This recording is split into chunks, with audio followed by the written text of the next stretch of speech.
We talked to Honeymoon Suite's Derry Grehan about their biggest hit in Canada, Love Changes Everything, reached number 9 on the charts. I'm John Beaudin from Rock History Canada. As mentioned, number 9 in Canada, it was also a number 13 rock hit in the U.S. Here's our special guest, Derry Grehan. Love Changes Everything, biggest charting song. Tell me about that one.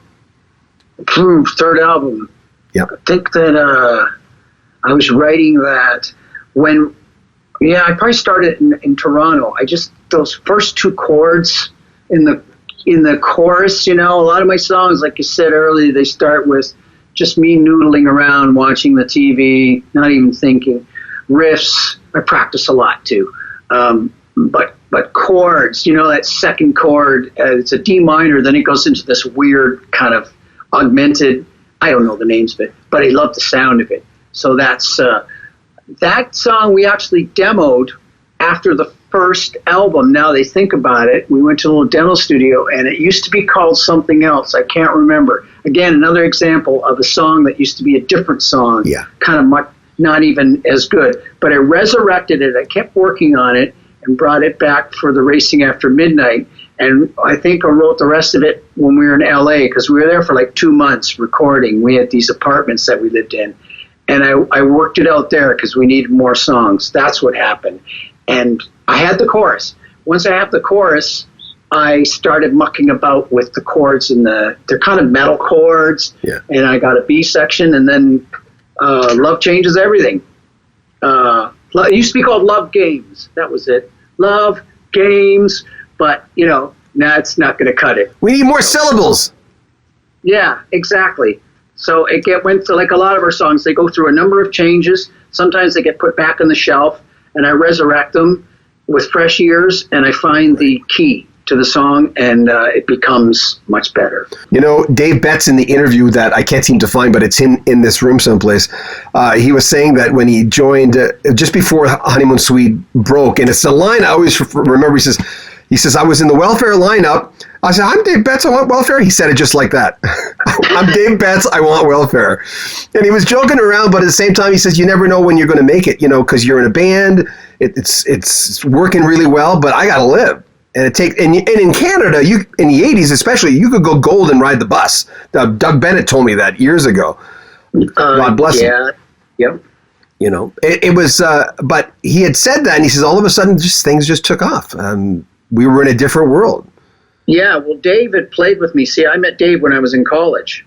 That's how far back we go. And we played in a new wave band for a few years and cut a couple of records with them.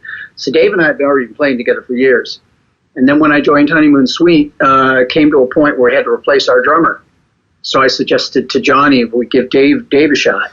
So I brought him in, and Ray and Gary came in. And it just, all these things falling into place at the right time. All these players were just perfect for the gig, and the songs were right. And wow, we got so lucky. I look at your songs from album to album, and when you wrote throughout those years, how conscious were you of going, this has got to sound like Honeymoon Suite, or is that just natural the way you write? It's whatever comes out. Yeah. It's whatever the mood I'm in. I mean, wherever the song takes me, they all probably start as a guitar riff or a chord. Yeah. And the luxury we have with our band is that we're not pigeonholed into, like, if it's a metal album, every song's got to be metal, or AC/DC, they're all very cohesive in their songs. We have the luxury of doing an album that has Burning in Love on it, but also Wave Babies and Funny Business, which are all different songs, but yet they all fit the mold and they suit Johnny's voice. So I love that about our band. It affords me some flexibility to bring some when we put an album together, because when I put an album on, I don't want to hear 8 of the same track, basically. I want to hear a variety. I want it to take me different places, like you say, different flavors. Yeah. So that's what we try and do. Yeah. When did you know you were okay with the band? When did you know, hey, we're going to be okay? We can make this work? At what point did you feel that? Well, as soon as I heard Johnny sing. Really? Well, yeah, because I've been in other bands, and I think one of the hardest things is finding that singer. Yeah.